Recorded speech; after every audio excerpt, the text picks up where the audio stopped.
Doctor Sambit Patra, एक मैं आपसे रिस्पांस लेना चाहती हूं। हाई कोर्ट ने कहा है कि एक भी व्यक्ति की जान अगर ऑक्सीजन की कमी से जाएगी तो उसे अपराध माना जाएगा। उस अपराध के लिए अपराधी किसे माना जाएगा? किसकी जवाबदेही और जिम्मेदारी होगी मुल्क में? नहीं, इसमें कोई दो मत नहीं है। सभी सरकारों की जवाबदेही होगी और होनी भी चाहिए। इलेक्टेड रिप्रेजेंटेटिव है हम सब लोग। हमारा ये काम है कि जनता जनार्दन परेशान हो, उनको परेशानी से बाहर निकालना, और ऑक्सीजन तो एक मूलभूत आवश्यकता है। देखिए, जहां तक ऑक्सीजन का सवाल है, आपको मालूम है कि अब से चंद घंटों पहले, मेरे को लगता है 2-3 घंटे पहले ही, आदरणीय प्रधानमंत्री नरेंद्र मोदी जी ने एक हाई लेवल मीटिंग ऑक्सीजन को लेकर चेयर किया था और पीआईबी ने पूरा का पूरा आंकड़ा भी रिलीज किया है। मैं चाहता हूं कि मैं उन आंकड़ों को आपके सामने रखूं ताकि एक पैनिक की सिचुएशन ना हो। हाँ, इसमें कोई दो मत नहीं है, जो आप तस्वीरें दिखा रही हैं वो बहुत ही दिल को दहलाने वाली तस्वीरें हैं। आज जो डिमांड है, 20 राज्यों से मुख्यतः ऑक्सीजन डिमांड ज्यादा बढ़ के आई है। वो डिमांड है 6,785 मेट्रिक टन, और आज के डेट में अर्थात 21 एंड 22 अप्रैल में 6,822 मेट्रिक टन, अर्थात ऑलमोस्ट 37 मेट्रिक टन अधिक जो डिमांड है उससे अधिक दिया जा रहा है। कहीं ना कहीं रैशनलाइजेशन में गड़बड़ी है। मुझे लगता है समय के साथ ही रैशनलाइजेशन को ठीक किया जाएगा। कुछ दिनों में, विगत 4-5 दिनों में इंडस्ट्रियल ऑक्सीजन इत्यादि को डाइवर्ट करने के कारण से 3,300 मेट्रिक टन ऑक्सीजन हिंदुस्तान ने बढ़ाया है। बाकी जो मेजर्स हमने लिया है वो मैं आपको 2-3 दिन से डिबेट में बोल रहा था, मैं दोबारा उसे रिपीट नहीं करना चाहूंगा।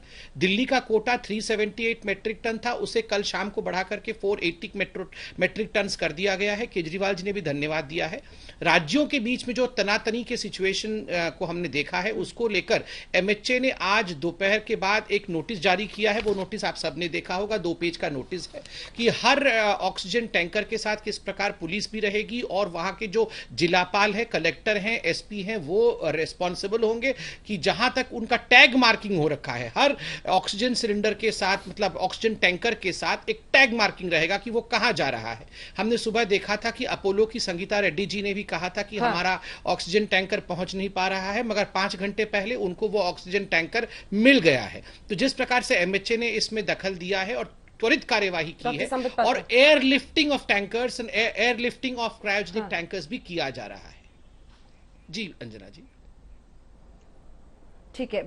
आज हाईकोर्ट ने कहा है कि क्यों नहीं एक कॉरिडोर बन रहा है, लेकिन हमारे साथ कुछ डॉक्टर्स हैं। डॉक्टर रवि मलिक, आपके अस्पताल में ऑक्सीजन की दिक्कत तो नहीं है, कमी तो नहीं है? मैं तीनों डॉक्टर्स के पास आके उनसे परिस्थिति पूछूंगी, फिर आप उसका जवाब दीजिएगा। अभय जी, मैं आपके पास आऊंगी, थोड़ा सा रुक जाइए जल्दी से। डॉक्टर अंजना जी, केवल 2 मिनट में लूंगा। काफी ज्यादा दिक्कत है, दिक्कत नहीं, काफी ज्यादा दिक्कत है।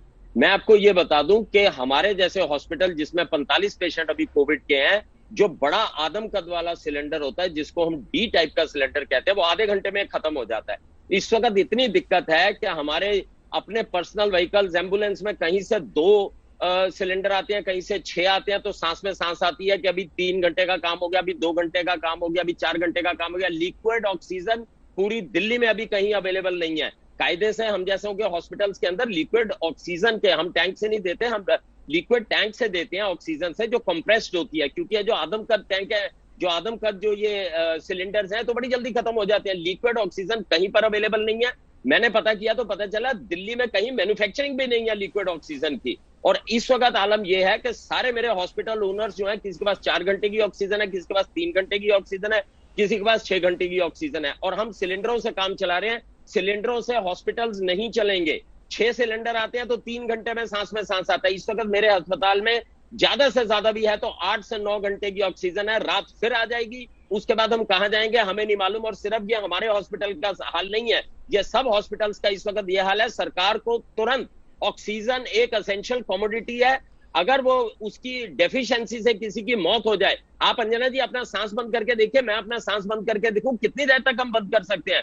कोविड के पेशेंट को अगर ऑक्सीजन नहीं मिलेगी, उसको रेमडेसिविर मिल रही है नहीं मिल रही है, इट इज इमैटीरियल। कोविड के पेशेंट को ऑक्सीजन जरूर मिलेगी। हम डॉक्टर्स इस चीज के भी तनाव में हैं, कोई वेंटिलेटर में 18-18 घंटे काम कर रहे हैं। उसके बाद अगर हम ऑक्सीजन की भी किल्लत को निपटाएंगे तो कहीं ना कहीं पेशेंट की केयर भी सफर होगी। तो मैं ये अभी बहुत अच्छी एक डेवलपमेंट हुई है, जो मुझे पता चला है कि दोपहर में जो एक ऑर्डर निकला है कि साइड वाले सारे जो राज्य हैं वहां से ऑक्सीजन आ जाएगी, लेकिन कब आएगी, कब लिक्विड ऑक्सीजन होगी। मैं संबित पात्रा जी से भी, हमारे बहुत ही अच्छे डॉक्टर भी हैं और ये इस इंपॉर्टेंस को समझ भी रहे हैं और इस दर्द को जो पेशेंट्स का भी है और डॉक्टर्स का भी है, उस दर्द को भी समझ रहे हैं। तुरंत ऑक्सीजन आप मिलाइए, नहीं तो इट कैन बी एक्सप्लोसिव। मैं दोबारा बता रहा हूं, it can be an explosive situation. Oxygen तुरंत मुहैया कराइए जितने कोविड के अस्पताल हैं।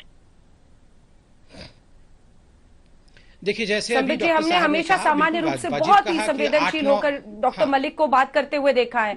आज बहुत मुश्किल का वो सामना कर रहे हैं, तभी ऐसे सीधा आप पर आपसे सवाल पूछ रहे हैं। जी नहीं, वो ठीक बोल रहे हैं और बिल्कुल परेशानी है, सारे डॉक्टर परेशान हैं, ओवरवर्कड हैं। हम उनको सल्यूट भी करते हैं और जो अपने वाजिब प्रॉब्लम से उनको रख रहे हैं, हम सल्यूशन के लिए ही हैं। देखिए, जैसे इन्होंने कहा डॉक्टर रवि जी ने कि अभी उनके पास लगभग 8-9 घंटे का ऑक्सीजन है।